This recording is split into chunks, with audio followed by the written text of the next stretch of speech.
Ok, le partage n'est pas possible. Je n'ai pu partager qu'un seul groupe. C'est pas grave, nous allons commencer. Je disais, je suis l'évangéliste Patrick Gervingue Makassa. Pour ceux qui ont l'habitude de me regarder les dimanches soirs, nous sommes là pour un nouveau live qui est notre 22e live depuis que nous avons commencé ces partages. Le thème que nous allons partager ce soir est le suivant. Celui qui vaincra, Christ le fera asseoir avec lui sur son trône. Celui qui vaincra, Christ le fera asseoir avec lui sur son trône. Permettez-moi de lire d'abord un passage qui va me conduire ce soir. Je lis le livre de l'Apocalypse, chapitre 3, du verset 20 au verset 22. Il est écrit: Voici, je me tiens à la porte et je frappe. Si quelqu'un entend ma voix et ouvre la porte, j'entrerai chez lui, je souperai avec lui et lui avec moi. Celui qui vaincra, je le ferai asseoir avec moi sur mon trône, comme moi j'ai vaincu et me suis assis avec mon Père sur son trône. Que celui qui a des oreilles entende ce que l'Esprit dit aux églises. Je voudrais commencer ce partage en disant d'abord que dans la parole de Dieu, il y a une question que le Seigneur s'était posée à lui-même. Jésus qui est Dieu, Jésus qui sait toutes choses, Jésus pour qui rien n'est caché. Mais Jésus se posait la question de savoir, quand je reviendrai, trouverai-je encore de la foi? C'est une question qui peut nous amener à avoir peur. Car le Seigneur lui-même qui sait toutes choses se pose cette question de savoir, quand je reviendrai, trouverai-je encore de la foi? Et toutes les paroles de Jésus, il faut vraiment les prendre de manière méticuleuse, car le Seigneur ne parlait pas pour ne rien dire.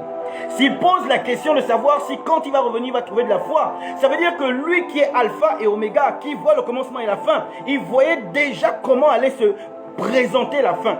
Il voyait déjà qu'à la fin, il devait avoir un problème de foi. Et sans la foi, nous ne pouvons rien faire. Car c'est la foi qui nous conduit, c'est la foi qui nous mène, c'est la foi qui nous permet de nous attacher à Dieu, c'est la foi qui nous permet de nous attacher à Christ. Si nous n'avons plus de foi, nous ne pouvons pas être agréables à Dieu. Et le Seigneur de dire déjà, quand je reviendrai, trouverai-je encore de la foi? Cette question, c'est une question difficile. Une question qui devrait résonner dans la tête de tous les chrétiens. C'est dire que si le Seigneur se pose une telle question, ça veut dire qu'il a vu que dans les derniers jours, il y aura des changements, qu'il va manquer de la foi dans le cœur de beaucoup de chrétiens. Et quand nous regardons le monde, nous allons nous faire pas une projection, mais faire un tableau du monde pour savoir pourquoi le Seigneur a parlé ainsi. Il a dit quand je reviendrai, ça veut dire que c'est pour les temps de la fin. Est-ce qu'il va trouver de la foi? Nous allons chercher à voir ce que seront les temps de la fin, non seulement le monde, mais également l'Église. Et pour savoir ce que seront les temps de la fin, nous avons un regard qui se fait de par nos yeux, mais nous avons aussi un regard qui est celui de la parole de Dieu, car la parole de Dieu est la prophétie par excellence de l'humanité. Que nous dit la parole de Dieu par rapport au monde? Je vais d'abord faire un tableau du monde par rapport à ces temps de la fin, et nous ferons un tableau de l'Église. Et pour comprendre que véritablement, si nous vainquons le monde, si nous arrivons à vaincre le monde, la parole de Dieu nous dit, et Christ, c'est une promesse qu'il a faite, il nous fera asseoir sur son trône. La parole de Dieu nous dit dans le livre de 2 Timothée, chapitre 3, du verset 1 au verset 5. Sache que dans les derniers jours, il y aura des temps difficiles, car les hommes seront égoïstes, amis de l'argent, fanfarons, hautains, blasphémateurs, rebelles à leurs parents, ingrats, irréligieux, insensibles, déloyaux, calomniateurs, intempérants, cruels, ennemis des gens de bien, traîtres, emportés, enflés d'orgueil, aimant le plaisir plus que Dieu, ayant l'apparence de la piété, mais reniant ce qui en fait la force. Éloigne-toi de ces hommes-là. Là, c'est un tableau du monde que la parole de Dieu nous fait. C'est l'apôtre Paul qui parlait à son fils spirituel Timothée en décrivant ce que sera le monde au temps de la fin. Il a dit clairement ce que sera le monde au dernier jour. Et quand nous lisons cela et nous regardons le monde actuel, est-ce que le monde actuel ressemble à ce qu'a dit l'apôtre Paul, donc ce que nous a dit la parole de Dieu? Et là, c'est une prophétie de l'apôtre Paul. L'apôtre Paul prophétisait déjà en parlant à Timothée, en disant ce que sera le temps de la fin. Et le tableau que l'apôtre Paul nous donne par rapport au temps de la fin, c'est un tableau sombre par rapport au monde. C'est un tableau sombre par rapport au comportement des hommes. Lorsque cette prophétie est relâchée par l'apôtre Paul, lorsqu'il parle à Timothée, la manière dont il nous décrit le monde, c'est vraiment un tableau sombre. Et de par nos yeux, quand nous regardons, est-ce que ce que l'apôtre Paul a dit sur le monde au temps de la fin, c'est la même chose que nous voyons actuellement? Qu'est-ce que nous observons? Nous observons de plus en plus dans le monde que le bien devient mal et le mal devient bien.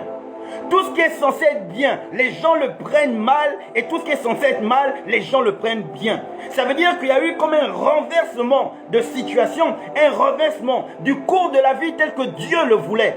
Et nous sommes rentrés dans une phase où beaucoup cherchent non pas à plaire à Dieu, mais à se plaire à eux-mêmes ou à plaire aux hommes. Quand nous regardons les temps, en ces temps de la fin, nous voyons que véritablement, comme la Bible nous a dit, nous sommes dans des temps difficiles. Il est compliqué d'avoir un travail. Il est compliqué même de mener une petite affaire. Il est compliqué de réaliser quelque chose. Si tu n'as pas une connaissance quelque part, il t'est difficile d'avancer. Et nous voyons que de plus en plus, les pauvres deviennent plus pauvres, les riches deviennent plus riches. C'est ce que nous observons. L'égoïsme et l'orgueil également sont le partage de plusieurs. Nombreux ne pensent qu'à eux-mêmes. Aujourd'hui, c'est cela la vie. Nombreux ne pensent qu'à eux-mêmes. C'est comme cette récitation que nous avons apprise lorsque nous étions petits, où on disait chacun fait son petit métier, Jean Écart. La vie, c'est devenu cela. Chacun fait son petit métier. Chacun s'occupe de sa petite vie. Chacun devient, il ne pense qu'à lui-même. On ne pense pas à ceux qui sont tout autour. Et c'est ça le monde d'aujourd'hui. Le monde d'aujourd'hui, l'égoïsme est le partage de plusieurs. L'orgueil est le partage de plusieurs. Nombreux sont rentrés dans un état où ils se prennent pour les maîtres du monde, pour ceux qui ont notamment de l'argent. Nombreux se voient au-dessus de la mêlée. Tout seulement parce qu'ils ont une certaine connaissance, ou ils ont de l'argent, ils croient qu'ils sont au-dessus. Et là, c'est l'égoïsme, c'est l'orgueil. La parole de Dieu nous le dit, et c'est ce que nous voyons en ces temps de la fin. L'argent devient un Dieu pour plusieurs. De plus en plus, l'argent devient un Dieu pour plusieurs en ces temps de la fin. Pour de l'argent, les hommes sont capables de tout faire. Pour de l'argent, il y a malheureusement des personnes qui vivent une vie qui n'est pas en accord non seulement avec Dieu, mais également avec la simple morale. Même si nous ne connaissons pas Dieu, mais nous avons la morale, nous avons une éthique de vie que nous devons avoir.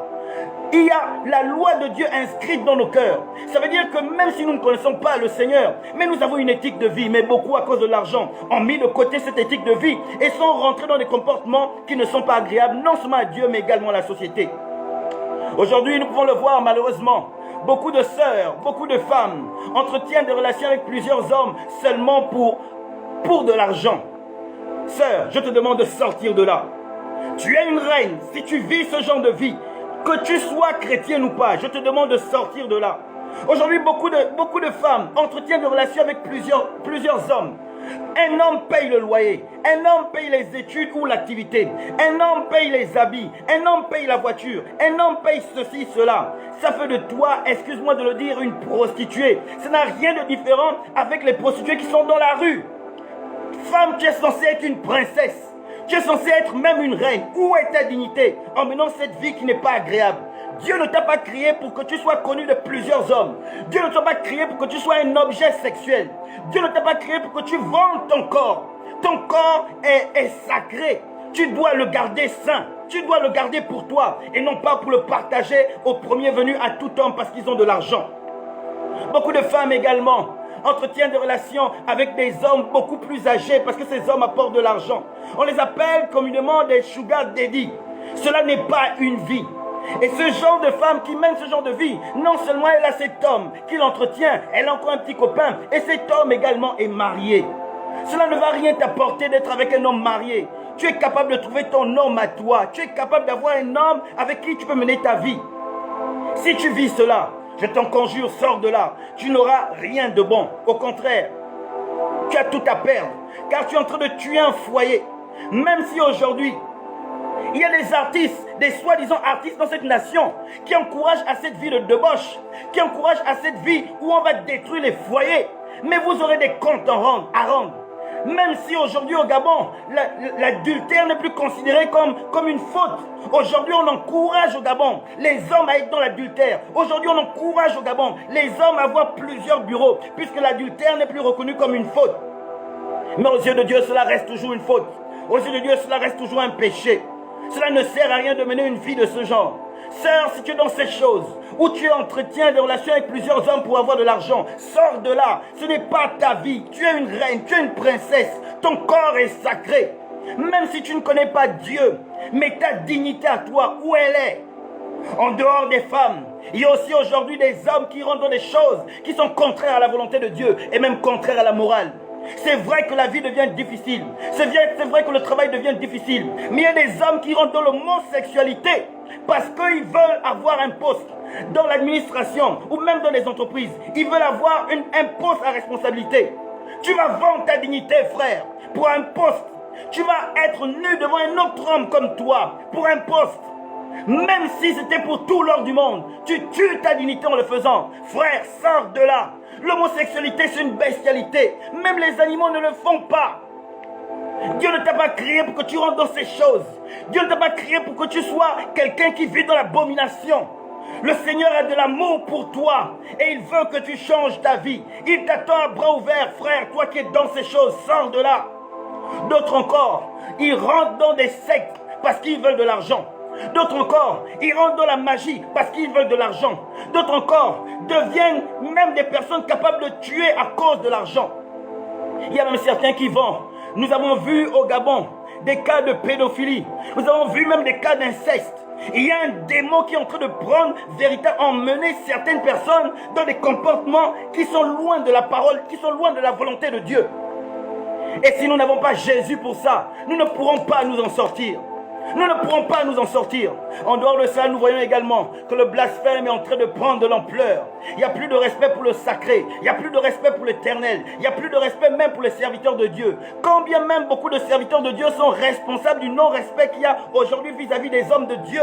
Mais ce n'est pas pour autant que tous les hommes de Dieu sont de cette manière dont on les voit actuellement. Beaucoup sont dans des choses qui ne sont pas agréables à Dieu. Mais tous ne sont pas ainsi. Il y en a qui sont sincères, il y en a qui sont véritables, il y en a qui font cela parce qu'ils ont vraiment reçu l'appel de Dieu. Ce n'est pas un commerce, ce n'est pas un business, ce n'est pas pour le buzz, mais ils le font parce que véritablement le Seigneur les a appelés à cela. Il y a des hommes de Dieu qui sont sincères. Ce n'est pas parce que les policiers dans la rue, beaucoup sont dans des choses qui ne sont pas en accord avec la loi. Beaucoup sont dans le raquettage, mais ce n'est pas pour autant que tous les policiers sont dans le raquettage. Il y en a qui sont sincères. Dans le milieu chrétien également, il y en a qui sont sincères. Quand nous regardons également les enfants d'aujourd'hui, les enfants androïdes, les enfants que nous avons aujourd'hui, ce sont des enfants qui deviennent rebelles aux parents. Ce sont des enfants qui deviennent irrespectueux. Ce sont des enfants qui, partout où ils vont, le comportement n'est pas le comportement que nous, notre génération, nous avons connu. Plus nous allons dans le temps, plus les enfants ont des comportements qui sont contraires, non seulement à la volonté de Dieu, mais à la morale également. Le tort ne revient pas seulement à la société. Le tort revient également aux parents. Les parents qui manifestent un laisser-aller. Les parents qui ne tiennent pas les enfants comme il se doit. Les parents qui, à cause d'un amour où ils pensent qu'on n'a pas besoin de sanctionner un enfant, ils sont en train de laisser les enfants aller à la dérive. Le monde devient ainsi. Nous avons également des ingrats qui sont là. Nous avons des déloyaux, des calomniateurs. Tu fais du bien à quelqu'un, cette personne te rend bien par un mal. Tu fais du bien à quelqu'un, cette personne ne reconnaît pas ce bien. Il y en a qui aujourd'hui t'enfoncent le poignard dans le dos. Même quand tu as fait du bien. Aujourd'hui, c'est une vie de calomniateur. Aujourd'hui, c'est une vie de Congossa que beaucoup mènent. Cela n'est pas en accord avec Dieu. Cela n'est pas en accord avec les bonnes mœurs. Aujourd'hui, il y a des gens également qui aiment plus les plaisirs que Dieu. Les plaisirs du monde sont devenus importants pour beaucoup de personnes. Les plaisirs du monde sont devenus plus intéressants même que Dieu. Les plaisirs du monde gardent beaucoup attachés à la terre et ne lèvent jamais les yeux au ciel. Alors que notre vie, qui doit être éternelle, doit être dans le ciel. Et si nous ne regardons pas au ciel, nous attachons aux choses de ce monde, nous passons complètement à côté. Lorsque vous regardez un peu une nouvelle église qui commence ses activités, regardez comment l'homme de Dieu doit prier. Regardez comment l'homme de Dieu doit évangéliser. Regardez comment l'homme de Dieu doit se battre pour que plusieurs viennent. Mais si c'est un nouveau bar qui ouvre, regardez comment on n'a même pas besoin de publicité. Les gens courent vers le bar. Vers une nouvelle église, on n'y va pas. Vers un nouveau bar, on y va. Vers une ancienne église, on commence à sortir. Vers un ancien bar, on demeure toujours. Les bars deviennent plus importants même que l'église, que la maison de Dieu. Les gens aiment les plaisirs du monde plus que Dieu. Et c'est ainsi que nous vivons. C'est ce que nous voyons dans le monde. La parole de Dieu demande de s'éloigner de ces gens-là. La parole de Dieu nous demande à nous chrétiens de nous éloigner des personnes qui vivent une mauvaise vie. La parole de Dieu nous demande de ne pas marcher avec ces personnes. Pourquoi? Parce que les mauvaises compagnies corrompent les bonnes mœurs. Je veux au travers de ce message attirer l'attention à ceux qui sont déjà attachés à Jésus. Je veux au travers de ce message attirer l'attention de ceux qui marchent selon la volonté de Dieu. Nous chrétiens, mais même également toi qui n'es pas chrétien, toi qui ne connais pas encore le Seigneur, cette vie que tu mènes, ce n'est pas une vie qui va t'emmener à ce que tu dois réaliser. Car tu n'es pas né pour être dans les bars, tu n'es pas né pour être une prostituée, tu n'es pas né pour être un voleur, tu n'es pas né pour être un braqueur, tu n'es pas né pour mener une vie qui n'est pas agréable avec la société ou même avec Dieu. Nous étions tous des pécheurs, pour nous chrétiens. Et même aujourd'hui, beaucoup de chrétiens se battent encore dans le péché. Mais si tu n'as pas Jésus pour sortir de là, si tu n'as pas Jésus pour sortir de cette mauvaise vie, tu ne pourras jamais en sortir. Il fut une époque là où à l'église, quand les gens venaient pour faire des témoignages, ils venaient faire des témoignages de repentance. Quelqu'un vient dire j'étais prostitué, Dieu m'a changé. Quelqu'un vient dire j'étais voleur, Dieu m'a changé. Mais aujourd'hui ce n'est plus cela. Les témoignages c'est les miracles. Les témoignages, c'est les bénédictions. Les témoignages, c'est seulement Dieu m'a fait du bien, Dieu m'a fait du bien, Dieu m'a fait du bien. Mais quand est-ce que tu vas faire un témoignage qui édifie, qui amène à comprendre à ta sœur qui est dans l'impudicité, qu'elle peut arrêter l'impudicité? Nous ne faisons plus ce genre de témoignage parce que beaucoup se confortent dans le péché. Le monde est devenu un monde qui n'est plus agréable à Dieu. Et d'abord, le monde n'était plus agréable à Dieu depuis le péché dans le jardin d'Éden. Car c'est à cause du péché que Dieu a chassé Adam et Ève loin du jardin. C'est à cause du péché que Dieu a maudit la terre à cause du péché. Mais par sa grâce, parce qu'il est également amour, il nous a donné la capacité de sortir de la mort manifestée par le péché au travers de Christ. Mais aujourd'hui, qu'est-ce que devient également l'Église? Voilà ce que nous dit la parole de Dieu. La prophétie qui a été donnée par Paul par rapport à l'Église des temps de la fin. Je vais le lire. Paul dit à son fils Timothée, 1 Timothée 4 du verset 1 au verset 5. Mais l'Esprit dit expressement que dans les derniers temps, quelques-uns abandonneront la foi. Jésus disait déjà, quand je reviendrai, trouverai-je encore de la foi? Et Paul de prophétiser en disant que l'Esprit dit expressement, c'est l'Esprit qui a parlé à Paul. Dans les derniers temps, quelques-uns abandonneront la foi pour s'attacher à des esprits séducteurs et à des doctrines des démons, par l'hypocrisie des faux docteurs portant la marque de la flétrissure dans leur propre conscience. Bien-aimés, voilà une prophétie qui a été donnée par rapport à l'église des temps de la fin, par rapport aux chrétiens. Beaucoup vont abandonner la foi. C'est ce que nous a dit l'apôtre Paul au travers de cette prophétie. Beaucoup vont abandonner la foi. Dans 2 Timothée, verset 3 à 4. 2 Timothée, chapitre 4, du verset 3 à 4, voilà ce qu'il nous dit encore. Car il viendra un temps où les hommes ne supporteront plus la sainte doctrine, mais ayant la démangeaison d'entendre des choses agréables. Ils se donneront une foule de docteurs, selon leurs propres désirs, détourneront l'oreille de la vérité et se tourneront vers des fables. La Bible nous le dit, que dans les temps de la fin, à l'église, désormais les chrétiens vont se détourner de la sainte doctrine. Ils auront en horreur la sainte doctrine. Et ils auront la démangeaison d'entendre des choses agréables. Les hommes auront la démangeaison d'entendre des choses agréables. Et qu'est-ce que nous voyons, qu'est-ce que nous observons dans l'église? Qu'est-ce que nous observons en ces temps de la fin par rapport aux chrétiens? Plusieurs au sein de l'église, effectivement, abandonnent la foi et se tournent vers des esprits séducteurs et des doctrines de démons. Aujourd'hui, ce que les chrétiens cherchent, et c'est vraiment dommage, ce que les chrétiens cherchent aujourd'hui, c'est un bon prophète. Un prophète qui peut te localiser. Un prophète qui peut te dire celui qui te mange. Un prophète qui peut te dire le problème de ton ventre. Un prophète qui peut te donner la couleur de ton sous-vêtement. Les chrétiens aujourd'hui courent derrière le prophète. Nous étions tous des païens. Et lorsque nous étions païens, certains allaient chez ce qu'on appelle les nganga, les marabouts. Maintenant que nous sommes devenus chrétiens, nous ne sommes plus dans ces choses. Nous devons regarder d'abord la parole de Dieu. Mais de plus en plus, les chrétiens aujourd'hui, ils cherchent le bon prophète. Le prophète qui va me localiser, le prophète qui va me dire des choses. Mais rendez-vous compte que ces prophètes-là, ils vont toujours te dire, celui qui te mange, celui qui te détruit, il va te dire des paroles pour que tu aies le travail, il va te dire des paroles pour que tu te maries. Mais le prophète ne te dira pas, il faut changer ce comportement qui n'est pas agréable à Dieu de peur d'aller en enfer. Les prophètes d'aujourd'hui ne localisent pas le péché. Les prophètes d'aujourd'hui ne localisent pas la mauvaise vie. Ils localisent seulement la personne qui te fait des problèmes. Ce n'est pas à cause d'un sorcier que tu rateras le ciel. C'est à cause du péché. Ce n'est pas à cause de la bénédiction. Ce n'est pas par la bénédiction que tu vas au ciel. C'est par une vie de sanctification. Mais aujourd'hui, les chrétiens également regardent une vie qui n'est pas agréable à Dieu. Aujourd'hui, les chrétiens veulent un Jésus cocotte minute. Lorsque je viens au Seigneur, je veux me marier, il faut que je me marie déjà. Lorsque je viens au Seigneur, je veux une voiture, il faut que j'ai la voiture déjà. Lorsque je viens au Seigneur, je veux le travail, il faut que j'ai le travail déjà. Ce qui fait que certains maintenant vont chez les pseudo-prophètes pour faire des bains, pour faire des savonnettes, pour faire des parfums et encore même des bêtises qui sont attachées au maraboutage. Bien-aimés, sortons de ces choses. Chrétien, il n'y a pas plus grand que la parole de Dieu. Tout ce que tu cherches, tu l'as dans la parole de Dieu. Les hommes de Dieu sont importants, ce sont des conducteurs. Et les hommes de Dieu doivent amener justement va amener le chrétien à s'attacher d'abord à la parole, s'attacher d'abord à Jésus. Aujourd'hui, nous avons des doctrines également. La fameuse doctrine du goûter voir, qui est en vogue en Côte d'Ivoire et qui est en train de se manifester partout dans le domaine chrétien, évangélique ou de réveil. Où désormais les hommes disent qu'avant de se marier en tant que chrétien, tu dois d'abord goûter pour voir si c'est bon. Tu dois d'abord goûter pour voir si ce sera agréable dans le mariage. Bien-aimé, tu es en train de suivre les hommes, tu es en train de suivre les doctrines de démons.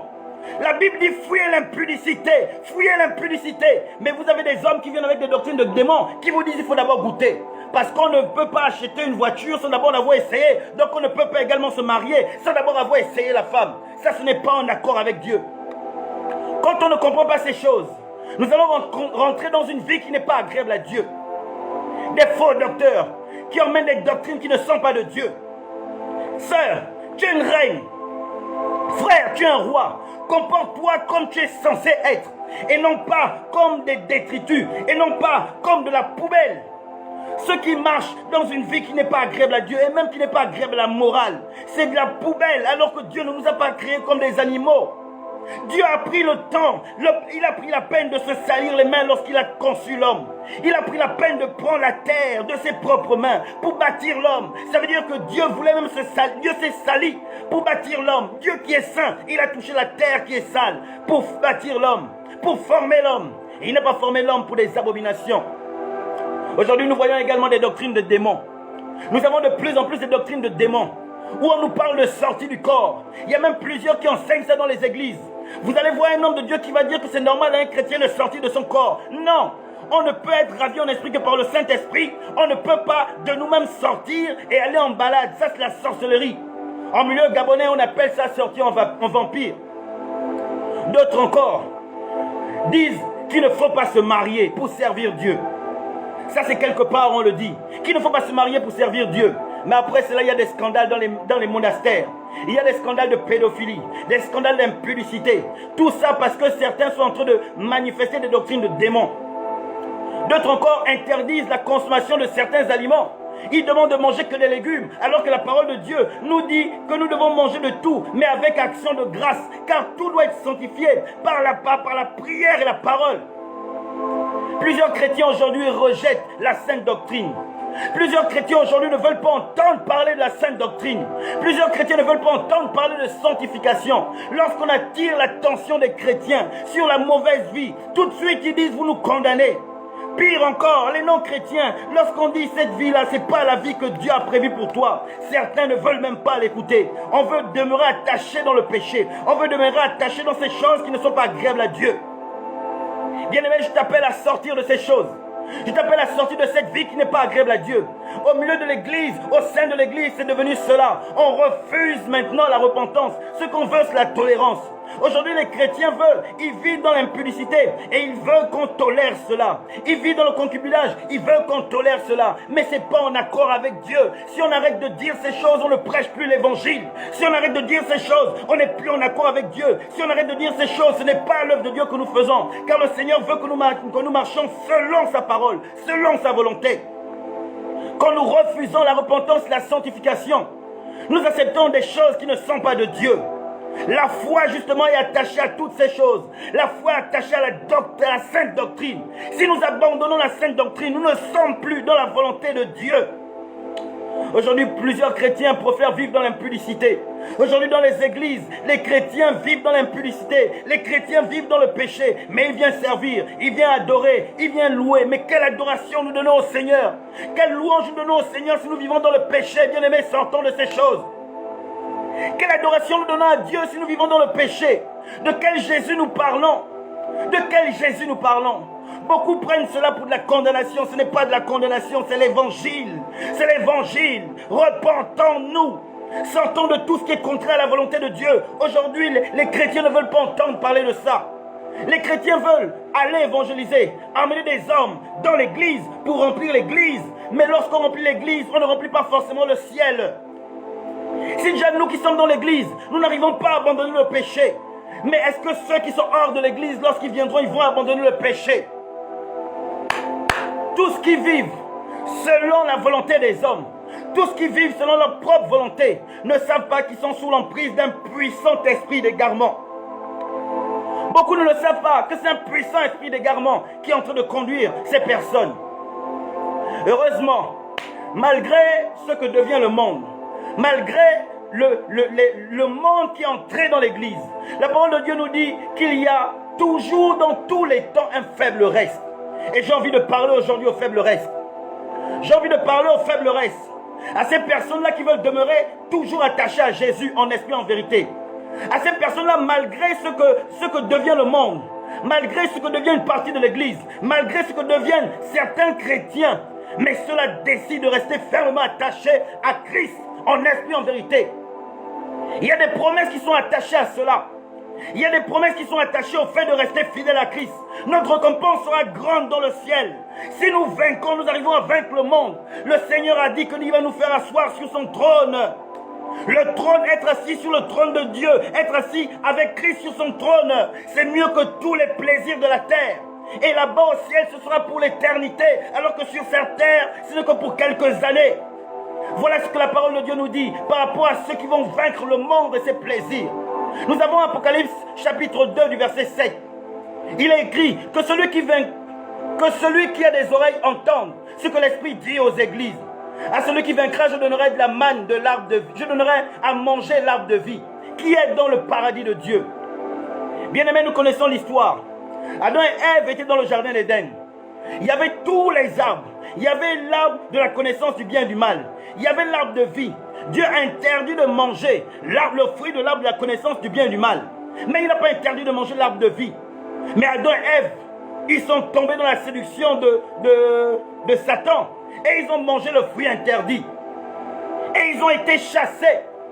Mais la parole de Dieu nous dit désormais que ceux qui vont tenir ferme, ceux qui vont aller jusqu'au bout, ceux qui vont rester attachés à Christ en esprit en vérité, l'arbre de vie qui était caché, l'arbre de vie où Dieu a mis des archanges avec des épées flamboyantes, sera donné à manger à ceux qui tiendront ferme. Bien-aimés, Adam et Ève, ils ont été chassés et l'arbre de vie a été protégé pour qu'ils n'aillent pas.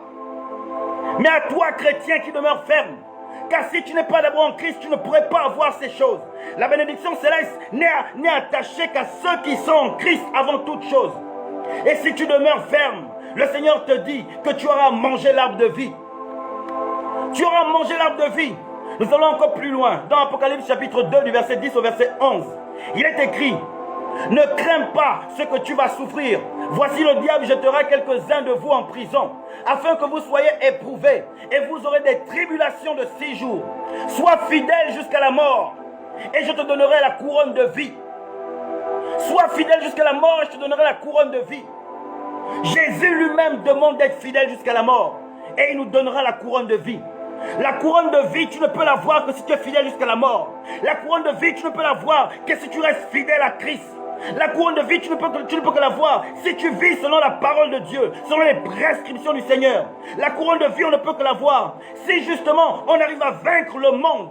Si on ne peut pas vaincre ce monde-là, la couronne de vie ne nous sera pas accordée. Il nous est également dit, dans Apocalypse 2 au verset 17, que celui qui a des oreilles entende ce que l'Esprit dit aux églises. À celui qui vaincra, je donnerai de la manne cachée. Et je donnerai un caillou blanc. Et sur ce caillou est écrit un nom nouveau que personne ne connaît, si ce n'est celui qui le reçoit. Voilà ce que nous dit le Seigneur lui-même. Que celui qui a des oreilles entende. À celui qui vaincra, je donnerai de la manne cachée. Bien-aimé, Israël a mangé dans le désert la manne du désert. Christ est venu, il est la manne qui est descendue du ciel, la véritable manne. Mais il nous dit en plus qu'il y a une autre manne qui est cachée au ciel et que ceux qui vaincront le monde et ses plaisirs pourront avoir cette manne. Bien, mais qu'est-ce qu'il y a de supérieur à Christ? Rien du tout. Car c'est Christ qui est la manne qui est descendue du ciel, qui est 1000 fois, qui est de manière on ne peut pas mesurer. Christ est meilleur que la manne que Israël a mangée dans le désert. Mais Christ nous dit que si tu es fidèle, il nous donnera de la manne cachée. Cette manne cachée, nous ne pouvons la voir que si nous sommes fidèles jusqu'au bout. Il va plus loin. Il dit également qu'à celui qui sera fidèle, il aura un caillou blanc sur lequel est écrit un nom nouveau que personne ne connaît. Lucifer a vu la gloire de Dieu parce qu'il menait la louange et l'adoration au ciel. Mais à ceux qui iront jusqu'au bout, ils verront une gloire supérieure à ce que Lucifer a vu. Car au travers d'un nom nouveau de Dieu qui est caché et que ceux qui auront la pierre blanche pourront avoir, ce sera une louange et une adoration qui est supérieure à celle que Lucifer a connue au ciel.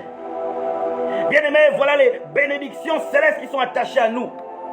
Quand on va encore un peu plus loin, dans Apocalypse 2 du verset 26 au verset 29, voilà ce que nous dit la parole de Dieu. À celui qui vaincra et qui gardera jusqu'à la fin mes œuvres, celui qui vaincra et qui gardera jusqu'à la fin mes œuvres, je donnerai autorité sur les nations. Voilà ce que nous dit encore la parole de Dieu. Celui qui gardera jusqu'à la fin mes œuvres. Pourquoi Jésus ne fait que dire celui qui vaincra, celui qui gardera jusqu'à la fin mes œuvres? Là encore il dit que celui qui vaincra aura la domination sur les nations. Celui qui vaincra les plaisirs aura la domination sur les nations. Et il va dominer sur la nation. Celui qui vaincra le monde et ses plaisirs. Apocalypse 3 du verset 5 au verset 6. Voilà ce que nous dit la parole de Dieu. Celui qui vaincra sera revêtu ainsi de vêtements blancs. Je n'effacerai point son nom du livre de vie. Et je confesserai son nom devant mon Père et devant ses anges. Voilà ce que nous dit la parole de Dieu. Celui qui vaincra sera revêtu ainsi de vêtements blancs. Je n'effacerai point son nom du livre de vie. Bien-aimés, ces choses nous devons le savoir. Si le Seigneur dit que celui qui vaincra, il n'effacera pas son nom du livre de vie, ça veut donc dire que celui qui n'aura pas jusqu'au bout, au travers de la volonté parfaite de Dieu, son nom sera effacé dans le livre de vie. Bien-aimés, faisons attention à ces choses. Chrétiens, faisons attention à ces choses. La vie chrétienne n'est pas un jeu. Même si aujourd'hui le monde est en train de mettre en dérision l'Église, même si aujourd'hui les chrétiens eux-mêmes, beaucoup sont en train de mettre en dérision la vie chrétienne, beaucoup sont en train d'entrer dans des fausses doctrines. Mais lorsque nous lisons la parole de Dieu, nous devons faire attention. Le Seigneur dit que celui qui vaincra, il n'effacera pas son nom du livre de vie. Ça veut donc dire que celui qui n'ira pas jusqu'au bout, son nom pourra être effacé. Bien-aimé, tu as donné ta vie à Jésus, ton nom est écrit dans le livre de vie. Mais Jésus te dit que si tu ne vas pas jusqu'au bout, ton nom risque d'être effacé. Bien-aimé, nous devons connaître ces choses. Ne prenons pas la vie chrétienne comme un jeu. Ne prenons pas l'éternité comme un jeu. Ne prenons pas Christ pour le buzz. Non, Jésus, ce n'est pas le buzz. Notre éternité en dépend. Et le Seigneur dit que celui qui vaincra, il n'effacera pas son nom du livre de vie. Donc celui qui ne vaincra pas le monde et ses plaisirs, son nom pourra être effacé. Apocalypse 3 du verset 12 au verset 13. Celui qui vaincra, je ferai de lui une colonne dans le temple de mon Dieu. Voilà ce que nous dit encore le Seigneur. Celui qui vaincra le monde et ses plaisirs sera une colonne dans le temple de Dieu. Ça veut dire que tu deviens un pilier dans le temple de Dieu. Tu deviens un pilier, tu soutiens le temple de Dieu. Tout simplement parce que tu as pu vaincre le monde et ses plaisirs. Quand on regarde dans Apocalypse 3 du verset 21 au verset 22, qu'on nous dit la parole de Dieu. Celui qui vaincra, je le ferai asseoir avec moi sur mon trône. Je le ferai asseoir avec moi sur mon trône. Bien-aimé, ne veux-tu pas t'asseoir avec Christ sur son trône? Ne veux-tu pas être élevé au ciel? Mais aujourd'hui, nous recherchons l'élévation sur la terre, alors que cette élévation n'est pas éternelle. Cette élévation n'est que passagère. Regardons l'élévation que nous devons voir au ciel. Et la parole de Dieu de nous dire, Jésus lui-même nous dit, celui qui vaincra, je le ferai asseoir sur mon trône, sur mon trône. Que celui qui a des oreilles entende ce que l'Esprit dit aux églises. Bien-aimés, ces promesses sont célestes. C'est ce que le Seigneur nous dit. Pour ceux qui vont réussir à marcher selon ses voies, la promesse céleste, elle est importante. Tu seras quelqu'un de grand au ciel. Tu auras une place auprès du Seigneur directement au ciel, parce que tu as vaincu le monde et ses plaisirs. Mais les promesses de Dieu ne sont pas que célestes. Les promesses de Dieu sont également terrestres. Voilà ce que le Seigneur nous dit dans Matthieu 19, du verset 29 au verset 30. Et quiconque aura quitté à cause de mon nom ses frères, ou ses sœurs, ou son père, ou sa mère, ou sa femme, ou ses enfants, ou ses terres, ou sa maison, recevra le centuple et héritera la vie éternelle. Plusieurs des premiers seront les derniers, et plusieurs des derniers seront les premiers. Cette parole ne veut pas dire qu'il faut rejeter ta famille. Cette parole veut dire que celui qui va mettre Jésus au devant de sa famille, Jésus doit être plus important que notre propre vie, car il a donné sa vie en premier pour nous, par amour. Jésus doit être plus important que ton travail. Jésus doit être plus important que ta femme. Jésus doit être plus important que tes enfants, plus important que ton argent, plus important que ta voiture, plus important que ta maison. Et le Seigneur de dire que celui qui va me mettre au-dessus de toutes ces choses, non seulement il aura la vie éternelle, mais il aura également le centuple dans cette vie. Ça veut dire que si tu mets Jésus au devant de toutes choses, tu seras premier et non dernier. Aujourd'hui, les chrétiens le chantent dans les églises. Je suis la tête et non la queue. Je suis en haut et non en bas. Je suis devant et non derrière. Pourtant, nous voyons comment les païens sont devant beaucoup de chrétiens. Pourquoi? Parce que nous n'avons pas compris ce que la parole de Dieu nous dit. Le Seigneur dit que si nous mettons Jésus avant toute chose, si nous recherchons d'abord le royaume et sa justice, tout le reste là viendra seul. Cela sous-entend que nous devons mettre Jésus au-dessus de tout. Je veux encourager un homme. Je veux encourager une femme. Sœur, si tu es encore vierge, je sais que ça ne court plus les rues. Mais si tu es encore vierge et que tu veux le demeurer ainsi jusqu'à ton mariage, demeure ainsi, ne lâche pas. Ce n'est pas une honte d'être encore vierge jusqu'à un certain âge. C'est le plus grand cadeau qu'on puisse offrir à un homme. C'est le plus grand cadeau, la virginité. Mais si tu n'es plus vierge, ce n'est pas un problème, car la grâce, elle s'est donnée à tout le monde. Si tu as décidé de te repentir, d'arrêter la vie d'impudicité, d'arrêter le concubinage, d'arrêter une vie qui n'est pas agréable à Dieu, ta récompense sera également grande, non seulement sur terre, mais également au ciel. Sœur, toi qui refuses de te faire entretenir par plusieurs hommes, toi qui refuses d'être celle qui est comme une esclave sexuelle des hommes, ta récompense sera grande. Demeure fermement attaché à cela. Frère, toi qui as décidé d'être en accord avec Dieu, qu'importe ce qui se passe, toi qui as décidé de demeurer fermement attaché à Dieu, de marcher selon sa parole et non pas selon la parole des hommes. Car aujourd'hui, il y a beaucoup qui préfèrent suivre ce que les hommes disent et non pas ce que la parole de Dieu dit. Il y a beaucoup qui s'attachent à ce que les hommes disent et non pas ce que la parole de Dieu dit. Nous devons nous attacher à Christ et à sa parole. Je vais vous faire une anecdote. C'est une histoire qui a été racontée par un homme de Dieu et que je vais également raconter. C'est l'histoire d'un homme qui est allé dans une église de personnes huppées. Ces personnes-là avaient beaucoup d'argent. Alors lorsqu'ils étaient dans l'église, c'était des personnes qui étaient tout le temps silencieuses. Pendant que le pasteur c'était un homme de feu, un homme de puissance. Quand le pasteur prêchait, personne ne bougeait, personne ne disait Amen. Mais le pasteur, malgré cela, il prêchait avec la puissance. Il prêchait avec une onction sans pareil. Voilà qu'un homme est arrivé dans cette église pour la première fois. Un homme pas nanti du tout. Il arrive dans l'église. Il a trouvé une église morte.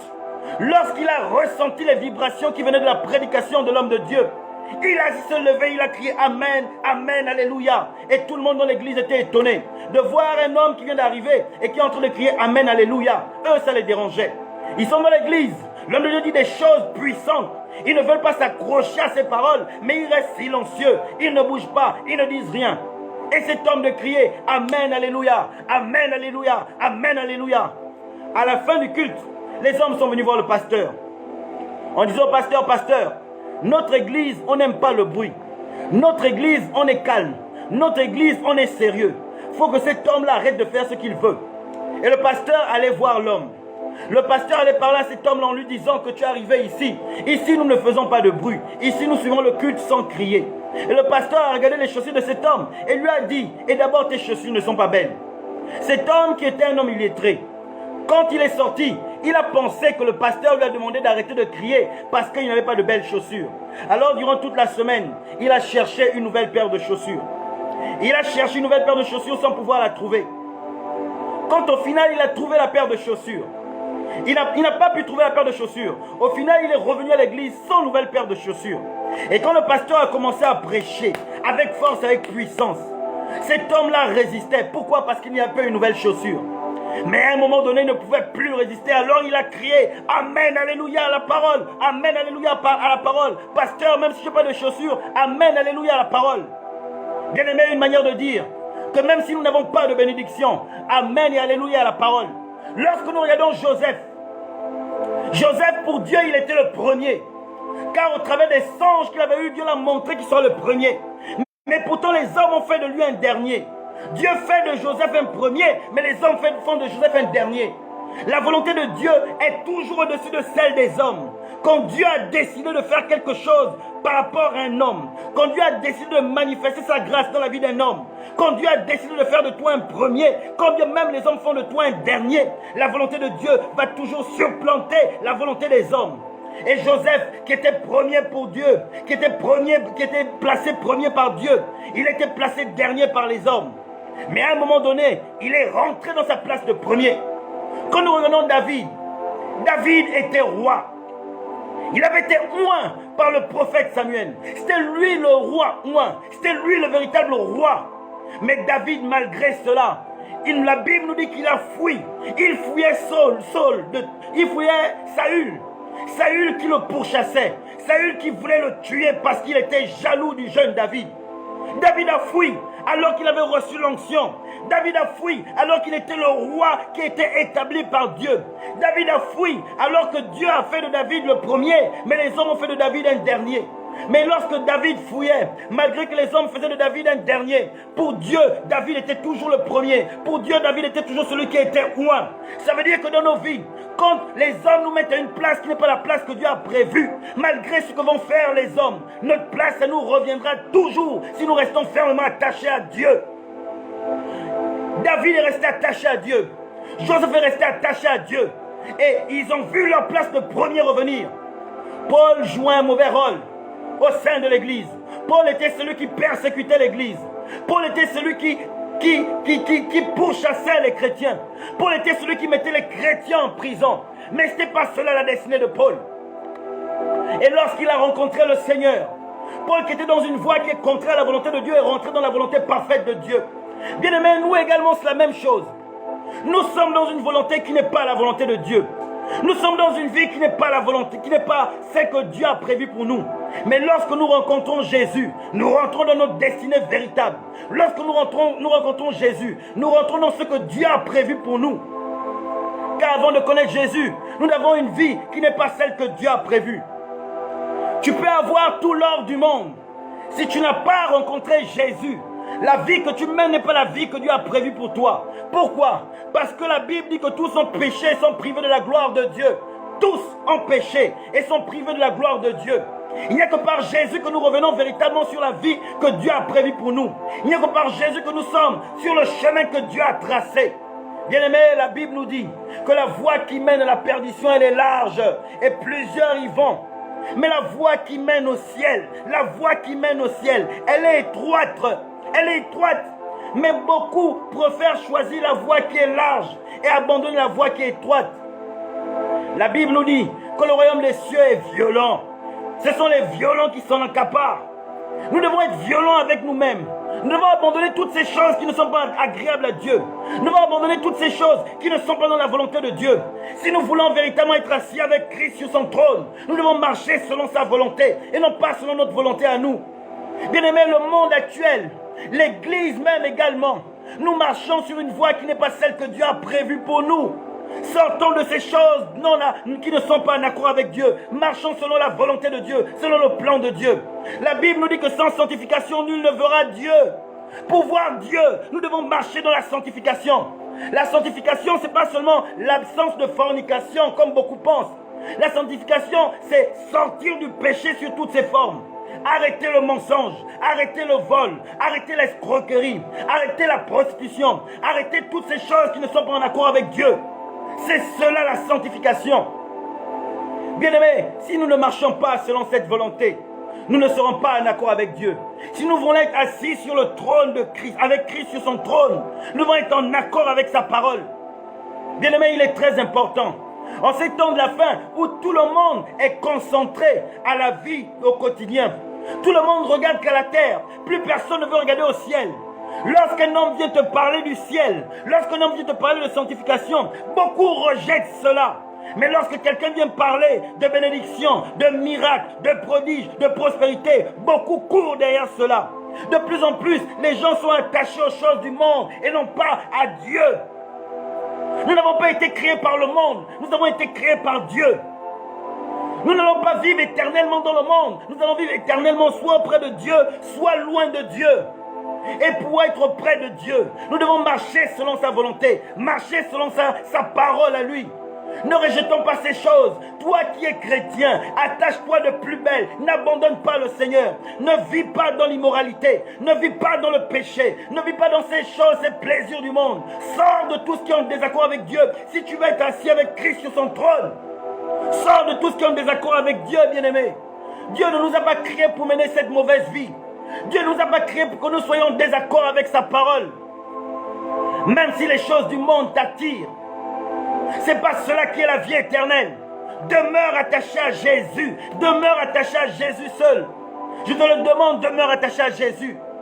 Jésus, c'est pas celui qui te donne seulement sans te dire qu'il faut sortir du péché. Jésus, c'est pas celui qui te guérit seulement sans te dire qu'il faut sortir du péché. Jésus, c'est pas celui qui te délivre seulement pour te dire qu'il faut sortir du péché. Non, Jésus, c'est celui qui veut d'abord que ton âme soit sauvée. La Bible nous dit, que sert-il à un homme de gagner le monde s'il doit perdre sa vie, son âme? Que sert-il à un homme de gagner le monde s'il doit perdre son âme? Notre âme est la richesse que nous avons, la plus précieuse sur terre. Notre âme est on va dire le trésor le plus précieux que nous avons. Il n'y a rien de supérieur à notre âme, bien-aimé. Et si tu marches selon une volonté qui n'est pas celle de Dieu, tu perds ton âme. Regardons à Jésus. Regardons à Jésus seul. Et Jésus nous récompensera non seulement au ciel, mais également sur la terre. C'est un évangile que beaucoup n'aiment pas entendre. Mais pourtant, c'est cela l'évangile. Nous devons regarder à Jésus seul. Nous devons nous attacher à Jésus. Nous devons marcher selon la parole de Dieu, non pas selon la parole des hommes. Nous devons marcher selon la sainte doctrine et non pas selon la doctrine des hommes. Voilà ce que j'avais à dire aujourd'hui. Si tu veux t'asseoir avec Christ sur son trône, marche selon sa volonté à lui. Marche selon sa volonté à lui. Si tu arrives à vaincre le monde de ses plaisirs, tu t'asseoiras avec Christ sur son trône. Mais ce n'est pas par la force ni par l'intelligence, mais par son esprit. Voilà pourquoi je veux terminer par une prière pour que Dieu nous aide et nous donne la capacité d'être véritablement en accord avec sa parole. Que Dieu nous donne la capacité d'être vrai, qu'importe tout ce qui se passe. Que Dieu nous donne la capacité de demeurer attachés à Christ, en esprit, en vérité, car aujourd'hui, beaucoup sont détachés de Christ, quand bien même ils sont chrétiens, mais sont des chrétiens de nom. Rares sont les personnes qui sont toujours en accord avec Christ. Et Christ disait déjà, quand je reviendrai, trouverai-je encore de la foi? Il n'y a plus de foi. La foi que nous avons, c'est pour les choses matérielles et non pas pour le ciel. La foi que les chrétiens ont aujourd'hui, c'est pour les choses du monde et non pas pour le ciel. Rares sont les personnes qui restent encore attachées à Dieu pour le ciel. Les gens recherchent Dieu pour les choses du monde. Ce n'est pas cela que Dieu veut. Bien-aimés, nous sommes arrivés à une époque où c'est comme au temps de Noé. Il y a des hommes qui crient à la repentance. Il y a des hommes qui appellent à la repentance parce qu'il y a un déluge qui arrive. Mais comme au temps de Noé, beaucoup n'écoutent pas ces hommes. Beaucoup sont dans leur travail. Beaucoup sont dans leur vie au quotidien. Beaucoup sont dans les recherches du plaisir du monde. Mais n'écoutent pas la trompette qui sonne. Bien aimé, nous devons entendre cette trompette qui sonne. Nous devons entendre cette trompette qui sonne. Et beaucoup vont se laisser surprendre par le déluge, comme au temps de Noé. Éternel Dieu de gloire, je m'en vais te rendre grâce, te bénir pour tout ce que tu as manifesté encore ce soir. Seigneur, de nous-mêmes, nous ne sommes pas capables de marcher selon tes voies. Seigneur, de nous-mêmes, nous ne sommes pas capables d'être agréables à toi. Seigneur, tu as dit dans ta parole que ce n'est pas par la force ni par l'intelligence, mais par ton esprit. Alors nous te prions, ô Dieu de gloire, que ton esprit nous donne la capacité d'être en accord avec toi, de marcher selon tes voies, de marcher selon ta parole et de vivre la sanctification sur laquelle nul ne pourra être agréable à toi, nul ne pourra te voir. Donne-nous, Père de gloire, cette capacité, car de nous-mêmes, nous ne pouvons pas. En tes mains, je t'abandonne toutes ces personnes qui regarderont cette vidéo. En tes mains, Père de gloire, je t'abandonne tous ceux qui verront, Père éternel, combien tu es grand, le sauront et demeureront attachés à toi. Que toi seul, tu nous tiennes et nous mènes. Et que l'honneur te revienne qu'à toi, toi seul, au nom de Jésus. Amen, amen, amen. Shalom encore à tous qui étaient là ce soir. C'est dommage que lorsque nous avons des prédications où nous appelons à la sanctification, nous appelons à la repentance, les gens ne courent pas derrière cela. Mais quand je vois les lives des artistes qui font des clips nus, je vois combien les Gabonais courent derrière cela.